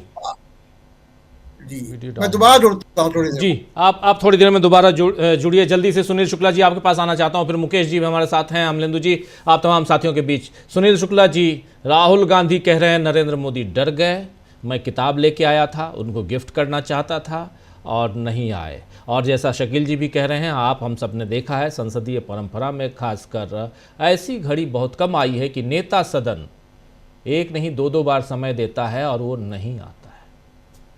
सुनील शुक्ला जी। धन्यवाद राजीव जी।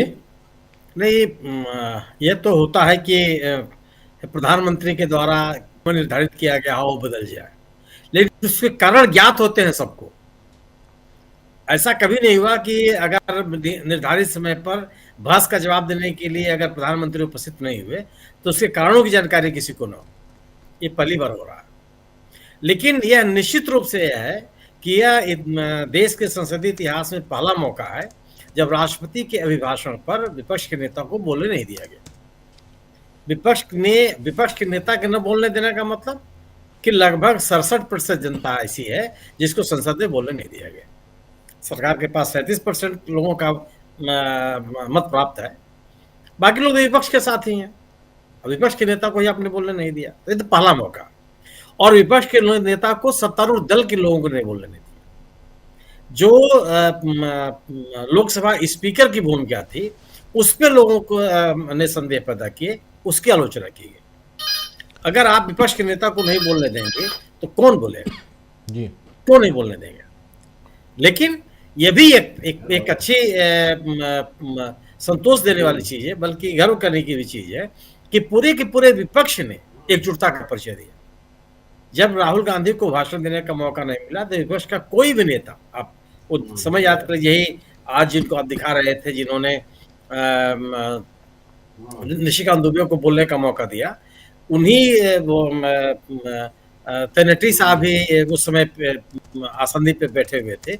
इन्होंने राहुल गांधी के बाद तमाम विपक्ष के नेताओं का नाम पुकारा, लेकिन कोई नेता खड़ा होकर के अपनी बात नहीं कहा। लोग ले रहे और सदन से बाहर निकलने के बाद भी लोगों ने इस बात पे बल दिया कि विपक्ष के नेता को न बोलने देना संसदीय परंपराओं का अपमान है, संसदीय परंपराओं का खंडन है, संसदीय परंपराओं को कमजोर करने की कोशिश है। तो विपक्ष ने जो एकता का परिचय दिया वह भी एक महत्वपूर्ण एक तथ्य के रूप में देखा जा रहा है। अब सवाल यह है कि राहुल गांधी ने जो सवाल उठाए हैं,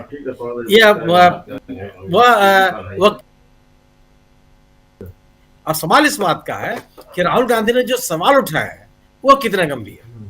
क्या उन मुद्दों का जवाब देने की स्थिति में सरकार है? राहुल गांधी ने तथ्यपरक बातें कही हैं।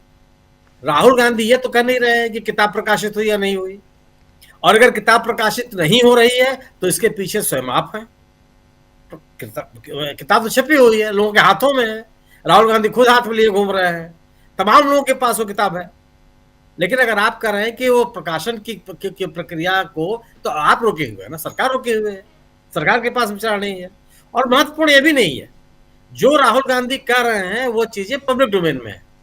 एक मैगजीन का नाम वो ले रहे हैं और उस मैगजीन में वो चीजें छपी हुई हैं आज से कई साल पहले। तो प्रश्न इस बात का है कि राहुल गांधी ने जो सवाल उठाए हैं, जो बातें कर रहे हैं, वो महत्वपूर्ण है। किताब प्रकाशित हुई कि नहीं हुई, लोगों के पास है या नहीं है, पब्लिक सर्कुलेशन में है या नहीं है, बिक रही है या नहीं रह रही है, ये महत्वपूर्ण नहीं है। महत्वपूर्ण है कि राहुल गांधी ने जो सवाल उठाया कि चीन के टैंक भारतीय सीमा की तरफ चलते चले आ रहे हैं और प्रधानमंत्री जी ने कोई निर्णय नहीं लिया। जी, राष्ट्रवाद के नाम पर ढिढोरा पीटने वाले लोगों ने जो चीन को लाख दिखाने की बात करते थे, उनका व्यवहार सामने आया, और वो भी किसी सामान्य व्यक्ति के द्वारा नहीं, किसी ऐसे व्यक्ति ने ये बात नहीं कही है जो केवल घटनाओं को समेट करके कोई किताब लिख देता। भारतीय थल सेना के प्रमुख ने बात कही, और जो बातें उन्होंने कही उसका खंडन किसी ने नहीं किया। थल सेना प्रमुख ने भी यह कभी नहीं कहा कि हमने ऐसा नहीं लिखा है। उनकी जानकारी में यह है कि कारवान मैगजीन ने उनके बारे में, उस किताब के बारे में किस तरह की समीक्षा लिखी है, लेकिन उन्होंने तो नहीं कहा। उन्होंने तो ये कहा कि मेरा काम किताब लिखना था, मैंने किताब लिख दिया, मैंने किताब लिख करके पब्लिशर को दे दिया, पब्लिशर ने उस किताब को छाप दिया। अब वो बिकने का जहां तक सवाल है, ये जिम्मेदारी या नो ऑब्जेक्शन लेने का जो दायित्व है वो पब्लिशर के पास है। उन्होंने उस कंटेंट के बारे में आज तक नहीं कहा।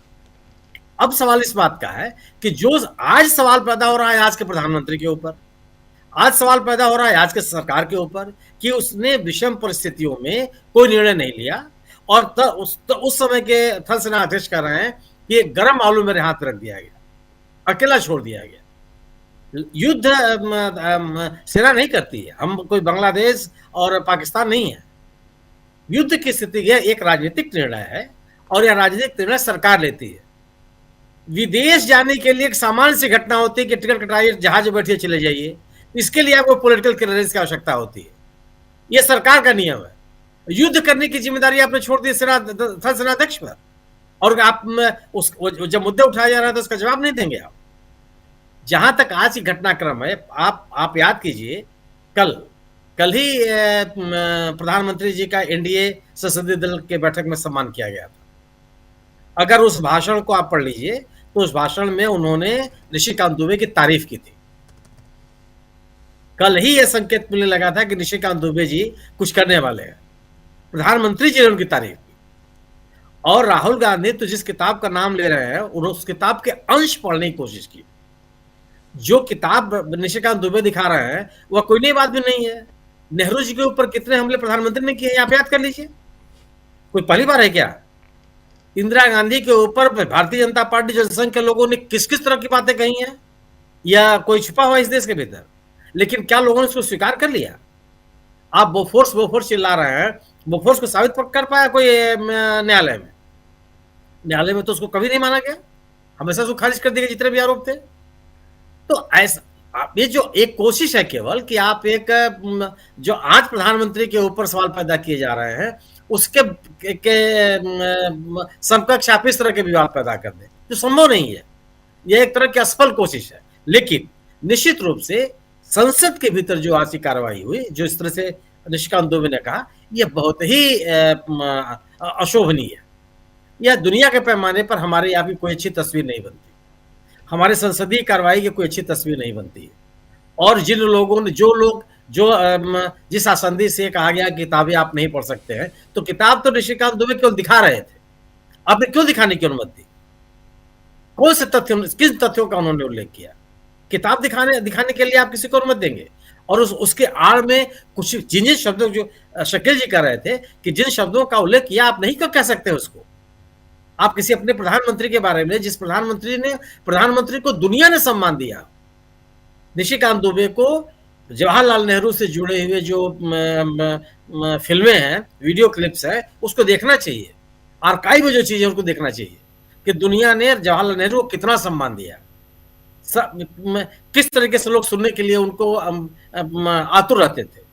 तमाम नेताओं ने कितना आदर और सम्मान दिया है। विभिन्न अंतर्राष्ट्रीय मंचों पर किस गंभीरता के साथ जवाहरलाल नेहरू सुने गए हैं, श्रीमती इंदिरा गांधी सुनी गई हैं, और इन नेताओं के बारे में लोगों ने आदर दिया। आप अपने किसी नेता का उल्लेख नहीं कर सकते, किसी नेता को आप दुनिया के पैमाने पर इस तरह से दिखा सकते कि क्या हुआ। आप खुद अपने नेताओं के बारे में बात कर लीजिए, लेकिन कभी उनकी चर्चा नहीं की जाती। वाजपेयी जी के बारे में उनके पार्टी के लोगों ने जिसका उल्लेख किया पाठक जी ने, इनके अलावा भी बलराज मधोक के अलावा भी कितने लोगों ने कितनी बातें कही हैं, सब पब्लिक डोमेन में है, कोई चर्चा नहीं करता।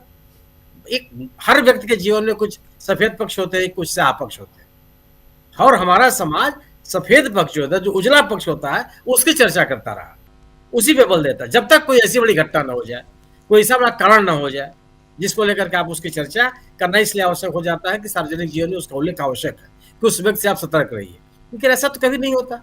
और आप इस तरह की बात कर रहे हैं, और आप जो जिस घटना का उल्लेख राहुल गांधी कर रहे हैं उसकी तुलना आप किसी से नहीं कर सकते, वो बड़ा सवाल है। और इस चूंकि सरकार के सामने बेचैनी इसलिए है कि सरकार का जितना आडंबर है, राष्ट्रवाद का, राष्ट्र प्रेम का, राष्ट्र की सुरक्षा का, देश नहीं बंटने देंगे, उनको नहीं लुटने देंगे, जिस तरह के नारे लगते रहे हैं, उस सब के सब नारे राहुल गांधी के इस भाषण के बाद, इन वक्तव्यों के बाद खोखले साबित हो गए। कोई जवाब आपके पास नहीं है। आज जब आप सदन में जवाब देने के लिए आएंगे राष्ट्रपति के भाषण के ऊपर, ये सवाल उठेगा कि पहले विपक्ष के नेता बोलेंगे कि नहीं बोलेंगे। विपक्ष के नेता नहीं बोलेंगे, लोग विपक्ष उस पर बल देगा। तो एक अजीब स्थिति में फंसी हुई है सरकार। और सरकार अगर ये चाहती है कि सरकार के ऊपर, आज के सरकार के ऊपर लगने वाले आरोपों को अगर आप पूर्ववर्ती प्रधानमंत्रियों के ऊपर आरोप लगा करके उससे आप निकल जाएंगे, ये संभव नहीं है। जी बिल्कुल बिल्कुल आप सही कह रहे हैं कि अगर पहले की, यहाँ आज की बात हो रही है और पहले के पूर्ववर्ती प्रधानमंत्रियों का जिक्र कर आप सोचेंगे कि आज की तारीख में हम जो फंसे हुए हैं उससे बाहर निकल जाए, तो ये संभव नहीं है। लेकिन यहाँ राहुल गांधी साफ साफ कह रहे हैं कि डर गए हैं नरेंद्र मोदी, और इसीलिए नरेंद्र मोदी ने यहाँ आकर वो भाषण नहीं दे पाए। जल्दी से प्रशांत जी आप अपनी बात पूरी कीजिए, फिर मुकेश जी आपके पास आता हूँ। प्रशांत जी, मुझे सिर्फ इतना भी कहना था, उस वक्त वीडियो डाउन हो गया था, कि आप अगर इस बिग पिक्चर को देखेंगे, जिस क्राइसिस में नरेंद्र मोदी आज हैं, चाहे वो टैरिफ का मामला हो, चाहे वो राष्ट्रीय सुरक्षा का मामला हो, जो उचित समझो वो करो, जब ये सामने आ गया है।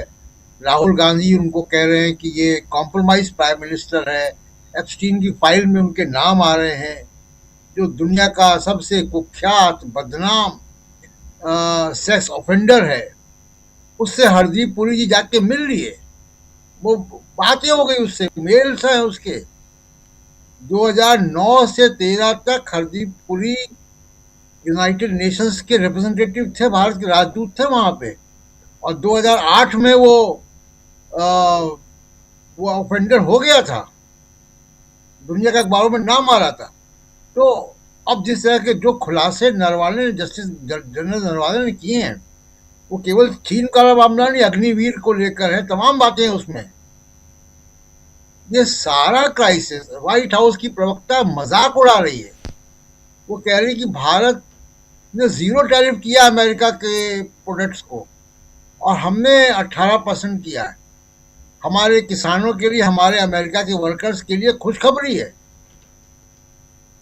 ये सब बातें अगर हो रही हैं, और प्रधानमंत्री को डिफेंड करने कौन आ रहा है, प्रधानमंत्री की बचाव करने कौन आ रहा है? निशिकांत दुबे से बचाव करेंगे वो, इतनी बड़ी क्राइसिस को लेकर। और आप देखिए कि किसी एक गंभीर व्यक्ति या संस्था ने मौजूदा समय में प्रधानमंत्री का बचाव किया। जरा दुनिया के देशों को देखिए आप, बांग्लादेश, ताइवान, कई छोटे छोटे देश, चाइना की तो बात ही नहीं कर रहा हूं मैं, पाकिस्तान, सबने रेसिप्रोकल टैरिफ लगाए, यानी अमेरिका ने उनके ऊपर टैरिफ लगाए तो उन्होंने अमेरिका के ऊपर टैरिफ लगाए, उतना ही जितना अमेरिका ने लगाया, बांग्लादेश ने भी लगाया है। आप नहीं लगा पा रहे हैं तो किस बात का डर है? क्या अडानी का मुकदमा बहुत ही क्रूशियल स्टेज पे है? तो जो बात मैं कह रहा था कि जितना अकेले 31 अगस्त को रात के 10 बजे जनरल नरवाने थे कि उनको उनके अपने पे छोड़ दिया गया था कि आप मुकाबला करें, जो भी करना हो करें, जो उचित समझे वो करें, अकेले आज भारत के प्रधानमंत्री भी हैं। उनका कोई आसपास साथ नहीं दे रहा। आप देखिए 80 कंट्री घूम कर आए वो, और 80 कंट्री में एक भी कंट्री खड़ा नहीं हुआ जब ऑपरेशन सिंदूर कर रहे थे। कोई नहीं खड़ा हुआ इजराइल और तालिबान के अफगानिस्तान के सिवा। आपने यहाँ से लोगों को भेजा, उसके बाद भी कोई नहीं आया। जिन देशों से आप हवाई जहाज खरीदते हैं वो भी नहीं आए, जिसको अपना बेस्ट फ्रेंड बताते हैं वो भी नहीं आया। तो स्थिति मोदी जी आपकी बहुत ही गंभीर स्थिति हो गई है। आप देखिए कि ऐसी स्थिति अगर किसी भी प्रधानमंत्री की भारत में, तो मुझे नहीं याद है कि ऐसी इतनी कमजोर स्थिति तो नैतिक रूप से डॉक्टर मनमोहन सिंह की भी नहीं थी। जितने भ्रष्टाचार के आरोप उस वक्त लगे जो बाद में सब गलत साबित हुए, उनकी भी नहीं थी। देवगौड़ा गुजराल जो भी थी समर्थन और कमजोर प्रधानमंत्री, तो उनकी भी नहीं थी। तो इतनी बड़ी खराब स्थिति में केवल एक चुनाव जीतने की मशीन, इसके बारे में आगे बात करेंगे, उसके अलावा आपके पास कुछ बचा नहीं है। मोदी जी के पास कोई इनको डिफेंड नहीं कर रहा है, कोई साथ में खड़े होने को तैयार नहीं है, आरएसएस भी नहीं जी, जहां से आते हैं। तो स्थिति जो है वो बहुत ही खराब हो गई है, और वो कितने दिन चलेगी वो मुझे नहीं मालूम, लेकिन ये कि मोदी साहब की स्थिति बड़ी कमजोर हो चुकी है नैतिक रूप से, नैतिक बल नहीं बचा। जी जी जी, बिल्कुल बिल्कुल सही आप कह रहे हैं। और क्या निशिकांत दुबे जी की बाइट थोड़ी सी सुना दें, क्या कह रहे थे, या रहने दें? शकील जी नहीं, वो दिन भर सुनिए, गोदी मीडिया खूब चला रहा है। वो तो गोदी मीडिया चलाया जा रहा है, इसीलिए तो हम पूछ रहे हैं बार बार, क्योंकि हम कि एक्सपंज नहीं किया, ताकि गोदी मीडिया को जितना चलाना है, ये उनका प्राइम टाइम कहलाता है ना उनका, ये स्पेशल टाइम जो होता है जिसमें सबसे ज्यादा लोग देखते हैं, जो होता है, तो चलाए जा रहे हैं, विश्लेषण हो रहे हैं उसमें, और व्हाट्सएप पे लगातार चल रहा है सब कुछ, जितना बदनाम कर सकते हैं नेहरू को और इंदिरा को। बिल्कुल वो तो जब था, राहुल ने एक शब्द भी बोला तो वो संसद टीवी ने नहीं दिखाया, संसद टीवी काट देता था उसको। और अभी जो निशिकांत दुबे ने बोला, हमें बताया गया बाहर जब हम निकले, हमने लोगों से पूछा, कहते टीवी पे पूरा आ रहा था, वो निशिकांत दुबे का पूरा भाषण दिखाया जा रहा था। बाहर निकल के उन्होंने बाइट भी दी है, बाइट नहीं बल्कि सो कॉल्ड प्रेस कॉन्फ्रेंस भी की, एक छोटी सी प्रेस कॉन्फ्रेंस निशिकांत दुबे ने।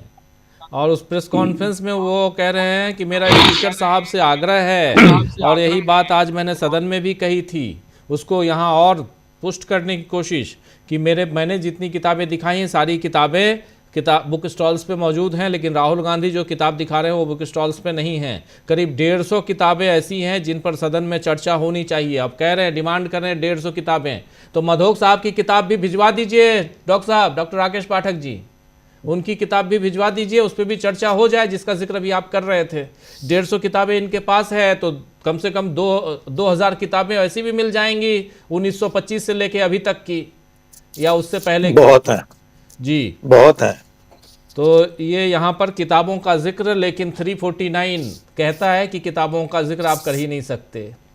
चलिए, और रूलिंग दे रखी है यहाँ ओम बिरला साहब 2026 में। 2020 में क्या था, 2026 में क्या है, वो भी सोशल मीडिया पे काफ़ी है ओम बिरला की जुबानी। लेकिन आना चाहता हूँ मुकेश जी आपके पास। मुकेश जी, जरा आपसे समझूं, ये आखिर इसका पटाक्षेप कब होगा? क्या लगता है कि ये जो चल रहा है इसका अंत है, या ये अंतहीन है जब आप उसी पे उतर आए?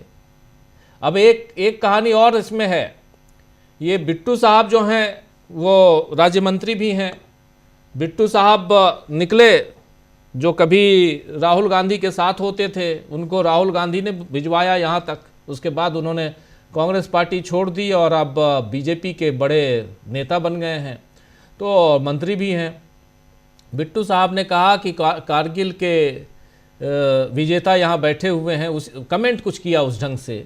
उसके बाद राहुल गांधी ने कहा, देखो मेरा ट्रेटर दोस्त आ रहा है, यानी गद्दार दोस्त मेरा आ रहा है। उसके बाद फिर अब ये लोग पूरे देश भर में प्रदर्शन की तैयारी कर रहे हैं राहुल गांधी के खिलाफ, क्योंकि यहाँ सिख भावना का राहुल गांधी ने अपमान कर दिया है, ये कहा जा रहा है। पहले उस बाइट बहुत देर से आप लोग देख रहे थे, विजुअल तो स्क्रीन पे था, उसको फुल स्क्रीन देख लेते हैं, क्योंकि ये आज बताना ज़रूरी है, कल इस पर बवाल मचाने की कोशिश करेगी बीजेपी, इसलिए क्योंकि और आज शाम को दिल्ली में हो चुका है एक प्रदर्शन, कुछ 25-50 लोगों का प्रदर्शन ऑलरेडी कर चुकी है बीजेपी, और कल पूरे दिन भर करने की प्लानिंग है, पूरे देश में करने की प्लानिंग है।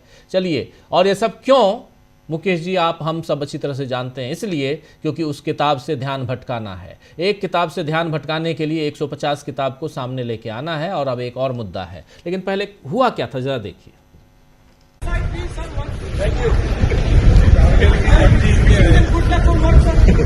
देश का देश क्या है ना, जंग जीत के आए।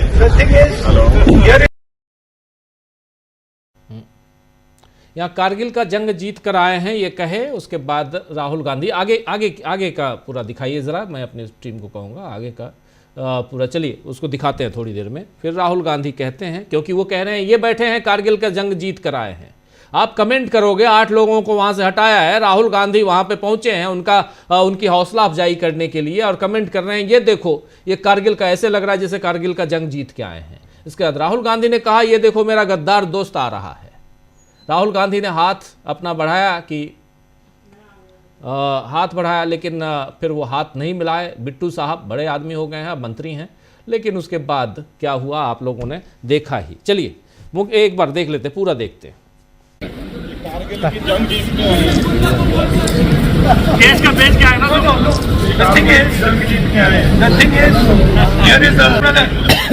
my traitor friend, surrender, don't worry, you'll come back, surrender, देश के दुश्मन,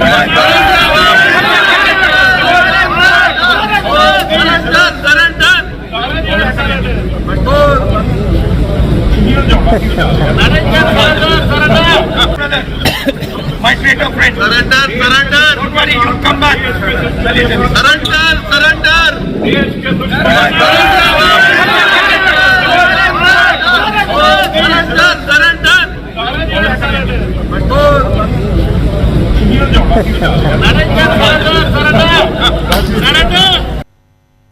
देख लिया आपने, ट्रेटर दोस्त बोला, उसके बाद में वो भी अपनी बात रखने लगे। यहाँ पे फिर अब बवाल मचाने की कोशिश है। ये सब कुछ चल रहा है संसद में, संसद के अंदर जो चल रहा है, संसद के बाहर जो चल रहा है, ये सब देखिए। मुकेश जी आपकी टिप्पणी, अंत है इसका? नहीं, इसका अंत नहीं है, और ये अंतहीन है निश्चित रूप से। उसकी वजह यह है कि इनको सिर्फ यही एक गीत आता है, यही एक गाना आता है, उसी को ये दिन रात गाएंगे। राहुल गांधी खरी खरी कह रहे हैं, क्योंकि रवनीत का जो अतीत है, उनका जो अतीत है, वहां से जहां वो आज पहुंचे हैं, उसे भारत में कहा जाता है, उसे भारत में जयचंद और विभीषण कहा जाता है। तो इसलिए, और दूसरी तरफ से क्या जवाब दिया जा रहा है रवनीत की तरफ से कि ये देश के दुश्मन है। देश का दुश्मन क्या गद्दार है कि नहीं है? यानी जिस तरह की ये गाली गलौज की भाषा है, इसको देख करके ये साफ दिख रहा है कि संसद कहां चली गई है, लोकतंत्र कहां चला गया। हमने सारे के सारे संविधान के जितने भी स्तंभ हैं सबको धंसते हुए, सबको लिजलिजा बनते हुए देखा है। मुझे याद आता है राजीव, आज की परिचर्चा सुन के मैं कई साथियों की बातें सुन रहा था, मेरे जहन में चल रहा था, मैं अपनी उंगली पे गिनने की कोशिश कर रहा था कि मैंने खुद संसद की कार्रवाई को कवर करते हुए बलराम जाखड़ से लेकर के शिवराज पाटिल, मीरा कुमार, ये कांग्रेस के लोग थे, मैंने मनोहर जोशी, अपने सोमनाथ चटर्जी, जीएमसी बालियोगी, और उसके बाद जो है वो इंदौर वाली जो बिरला जी से पहले थी, सुमित्रा महाजन, इतने सब लोगों का, और ये यहां तक कि बिरला जी का, ये इतने स्पीकर्स का कंडक्ट मैंने हाउस में वहीं पत्रकारों की गैलरी से न जाने कितनी दफा देखा है। और मुझे लगता है कि उस आसन पर बैठने के बाद व्यक्ति के अंदर जिस लोक लाज को होना चाहिए, वो ओम बिरला जी में न जाने कब से नदारत है, और शायद यही उनकी सबसे अच्छी क्वालिफिकेशन है कि वो उस पद पर विराजमान है। वो एक रूलिंग देते हैं कि साहब आप किताब को ऐसे ऐसे कोट नहीं कर सकते, कि इस बात को लेकर के विवाद है, पब्लिश्ड वो किताब है, उस किताब का आज तक विमोचन नहीं किया गया है। फर्क सिर्फ इतना है। और विमोचन क्यों नहीं किया गया उसके बारे में सुनील जी ने बताया, उस बात को दोहरा नहीं रहा हूं। वो किताब है, किताब अपनी फिजिकल फॉर्म में है, सैकड़ों लोगों के पास उसकी कॉपियां हैं, तो इसलिए वो कोई प्रतिबंध, और मजे की बात ये देखिए कि वो प्रतिबंधित किताब नहीं है। आज तक केंद्र सरकार ने सिर्फ और सिर्फ एक, चूंकि वो पूर्व सेना अध्यक्ष ने लिखी है, लिहाजा उनको एक अनुमति का प्रोटोकॉल एक निभाना है। केंद्र सरकार उस प्रोटोकॉल में दबाए बैठ गई, हम तो अनुमति नहीं दे रहे। अनुमति नहीं देने का ये मतलब, और इसलिए छपने के बाद उसकी कॉपी भेजी गई थी पब्लिशर की ओर से कि लीजिए साहब अब ये लिखिए इन्होंने किताब, आप बताइए आपको क्या कहना है इस पर। कुछ नहीं कहा, कोई जवाब नहीं, कोई प्रतिकार नहीं, कोई ऐसी बात नहीं कि साहब यहाँ ये बातें गलत लिखी है, फैक्ट ये नहीं ये है, या ये कहने का के पास। लेकिन वो सरकार ने ताकत नहीं जुटाई। एक तरफ तो ये पक्ष है हमारा, और स्पीकर ने क्या रूलिंग दी?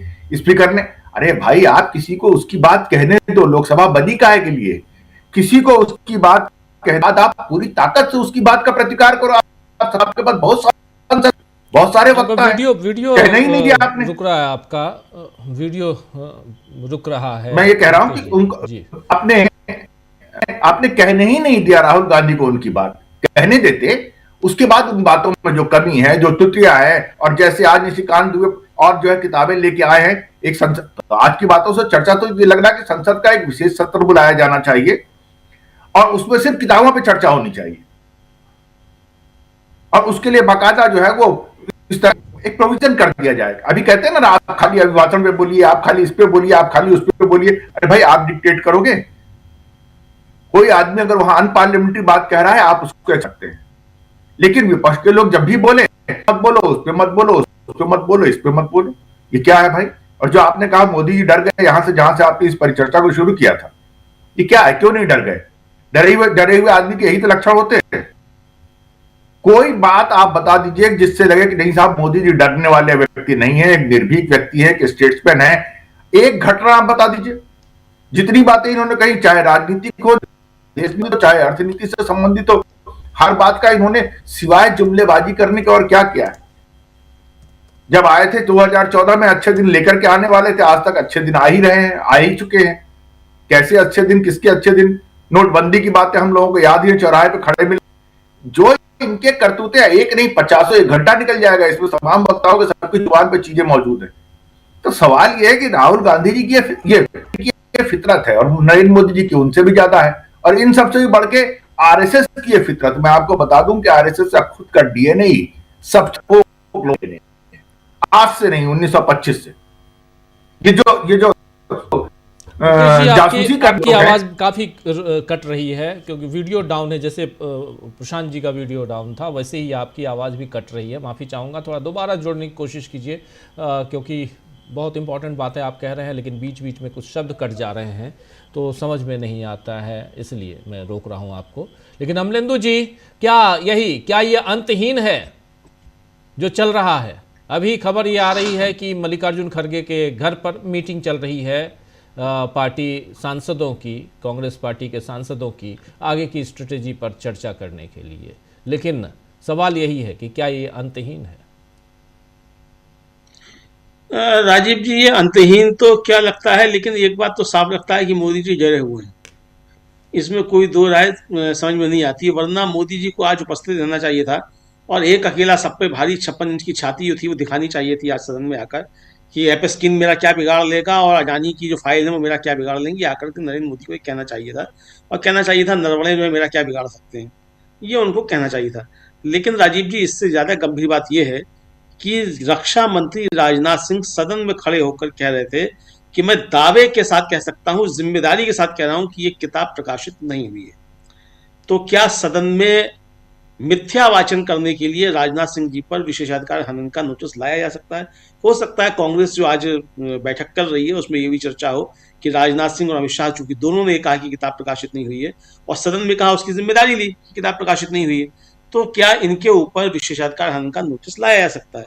मुझे लगता है कि अगर चर्चा हो रही है तो अच्छी बात है, चर्चा अगर नहीं भी हो रही है तो इस पर चर्चा करनी चाहिए। चूंकि वो किताब राहुल गांधी के पास है, किताब अमेजन पर उपलब्ध है, वहीं से खरीदी गई है, उसका बिल होगा राहुल गांधी के पास, राहुल गांधी उसको पेश करेंगे, तो ये साफ तौर पर देखना चाहिए। लेकिन आज जिस तरीके से धज्जियां उड़ाई गई बिरला साहब की राजीव जी सत्ता पक्ष के द्वारा, तो अगर कोई बहुत स्वाभिमानी होता लोकसभा का अध्यक्ष, तो वो मोदी से कहता, मोदी जी धर्मशाला अपनी संभालो, हम तो घर चलते हैं, इतना अपमान हम नहीं सह सकते। लेकिन बिरला जी चूंकि अब लोकसभा के स्पीकर हैं, राजीव जी मैंने भी कई लोकसभा के स्पीकर देखे हैं, रवि राय और बलराम जाखड़ जो है, उनका तो मैंने इंटरव्यू लिए हैं दोनों के उस समय, तो देखा है कि किस मयार के लोग जो थे हुआ करते थे लोकसभा अध्यक्ष। और छोड़िए पीए संगमा, सबकी छोड़ दीजिए आप, वो तो कांग्रेस से नाराज होकर गए थे, और वो जो थे बने, उनका भी हम लोगों ने समय देखा है। बाल योगी जो थे, एनडीए के ही सहयोगी थे, उनका भी हम लोगों ने समय देखा है। तो अब तक सभी ठीक ठाक लोग रहे, तो ये इतना स्तर से नीचे गिरने की आवश्यकता थी नहीं। उधर राजीव जी धमकाने और चमकाने का खेल चल रहा है। महुआ मोइत्रा जो हैं, उन्होंने एक ट्वीट किया है कल, और ट्वीट में उन्होंने कहा है कि हरदीप पुरी जो हैं, उन्होंने उनको फोन करके धमकाया कि अपना ट्वीट डिलीट कर दो, वरना मैं तुम्हारी जो मदद करता हूं संसद में वो नहीं कर पाऊंगा। तो उस पर कह रही है महुआ मोइत्रा कि सर मैं अपना चांस खुद लूंगी, मुझे आपके गुंडों की फौज नहीं चाहिए। वो ट्वीट भी हम लोगों के पास है, देख सकते हैं, अंग्रेजी में उन्होंने ट्वीट किया है। तो ये राजीव जी इस तरीके के खेल चल रहे हैं। अगर उन फाइल्स में कुछ नहीं है, जैसा कि राहुल गांधी कह रहे हैं कि मैं जानता हूं कि नरेंद्र मोदी जानते हैं कि क्या कारण है, और ये तो एक साइट का है, किताब जो है वो साइट का रेल है, और जब इस किताब पर चर्चा शुरू होगी तो बहुत सी चीजें सामने आएंगी। तो ये एक तरीके से राजीव जी मुझे लगता है कि मोदी जी काफी डरे हुए हैं, और आज जो नहीं आए, और राहुल गांधी ने फिर कहा कि मैंने कहा था नहीं आएंगे, तो नरेंद्र मोदी नहीं आए। लेकिन सवाल ये है राजीव जी कि नरेंद्र मोदी आखिर कब तक नहीं आएंगे, ये भी है। जब आएंगे किताब तो तभी दी जाएगी, जब भी आएंगे, आज आ जाए, कल आ जाए, परसों आ जाए, जब भी आएंगे किताब तो मिलेगी ना, क्योंकि किताब प्रकाशित है। और मुझे लगता है कि कांग्रेस को और विपक्ष को राजनाथ सिंह जी, अमित शाह जी के खिलाफ विशेषाधिकार हनन का प्रस्ताव लाना चाहिए कि इन्होंने सदन को गुमराह किया है, इस पे भी एक आना चाहिए राजीव जी, मुझको ऐसा लगता है। जी जी, लेकिन किताबों की कहानी, मुकेश जी अपनी बात पूरी कीजिए, आगे बढ़ते हैं, और समय अपने पास बहुत कम है, छोटा छोटा कमेंट लेंगे फिर जल्दी से खत्म करेंगे। जी मुकेश जी। डरने की बात जो है वो हमारे सामने उसके पूरे उदाहरण मौजूद है, एक एक घटना मौजूद है। आप याद है इसी चाइना पे, जिस पे जनरल नरवणे की एक किताब है, इस घटना के बारे में मोदी जी ने सबसे पहले क्या कहा था, ना कोई अंदर आया है ना आके चला गया है। ये क्या है, ये किस तरह की बात? आखिरकार सच्चाई क्या उनको नहीं दिख रही थी? दिख रही थी, लेकिन उन्हें लगता है कि उनकी गलत बयानी से ही देश का कल्याण हो रहा है, और ये उनकी धारणा बहुत ही प्रबल है। और इसके पीछे वजह सिर्फ इतनी है कि इस तरह की तमाम गलत बयानियां उनकी, वो आज की तारीख में सब कुछ डॉक्यूमेंटेड है, और उसको देखकर उनको लगता है कि जैसे देश की जनता को यही चाहिए, देश के लोगों को यही चाहिए, दुनिया में यही उन्हें बड़ा नेता बना रही है। सच्चाई ऐसी बिल्कुल नहीं है, हो ही नहीं सकती। लेकिन दिक्कत क्या है कि उनके पास वो क्षमता, वो काबिलियत भी नहीं है। मैं पूरी विनम्रता से कहना चाहता हूं, देश के प्रधानमंत्री हमारे भी है, लेकिन एक पॉलिटिशियन के रूप में, एक स्टेट्समैन के रूप में नरेंद्र मोदी के पास इस तरह की क्षमता ही नहीं है कि वो गहरी और गंभीर बातें कह सके। वो कौशल ही नहीं है उनके पास। आज तक तो नहीं दिखा मैं 12 साल में, न 12 साल में इधर दिखा, और उससे पहले जो गुजरात में रह के आया ना वहां कभी दिखा। तो उनकी जो अदा है, उनका जो स्टाइल है, वो लठैतगिरी का स्टाइल है, और लठैतगिरी के माध्यम से वो लोकसभा को भी चला रहे हैं, भी चलवा रहे हैं।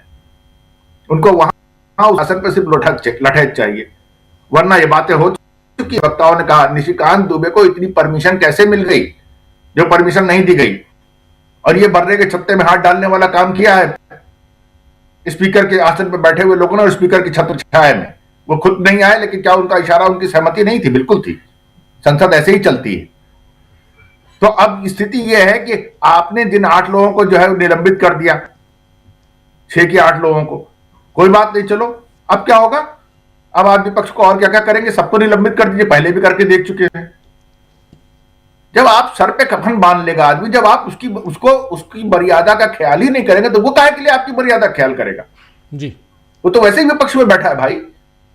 विपक्ष में बैठे हुए आदमी से आप ऐसा उसके सामने मिसाल पेश करें, ऐसा उसके सामने एनवायरनमेंट बनाए कि वो आपके सामने और एक शालीन व्यवहार कर सके। यहां खैर गैर शालीन कुछ भी नहीं हो रहा, जो भी हो रहा है लोकतांत्रिक हो रहा है, और बीजेपी तो इससे कहीं ज्यादा खुद करके यहां तक पहुंची है। हर पार्टियां जो विपक्ष में रहती है इसी तरीके से काम करती है। सरकार के लिए कहावत है कि भैया विपक्ष को सुनना पड़ेगा, आपको सरकार को अपना रास्ता निकलना आना चाहिए, अपोजिशन इट्स से गॉड हैव इट्स वे, ये कहावत है।